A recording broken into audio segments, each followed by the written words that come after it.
الساعة 8 والأذان المغرب بيأذن، هنخش نصلي. أنا بحب دايما إن أنا كل فيديو وأنا شغال أفكر الناس بفكرة موضوع إن الصلاة، وإن أنا أقول إن أنا داخل أصلي عشان على أمل لعل وعسى يمكن حد من الناس اللي بتتفرج عليا يكون مثلا بيكسل يصلي أو هو شغال أو يعني منقطع عن الصلاة أو بيتحجج مثلا وهو شغال يقول إيه الوقت ضيق ومش هلحق أشتغل.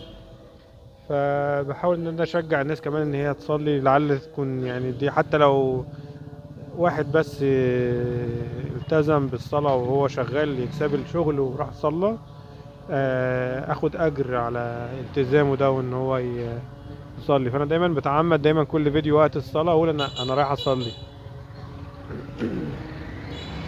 يعني إن ربنا بيقول لا يبارك الله في رزق يلهي عن الصلاة. والنبي عليه السلام كان بيقول، النبي صلى الله عليه وسلم قال إن لا يبارك الله في رزق يلهي عن الصلاة. فهي الصلاة حاجة مهمة ومش مش هتعطلك يعني، ده هي كلها كتيرها 5 دقايق.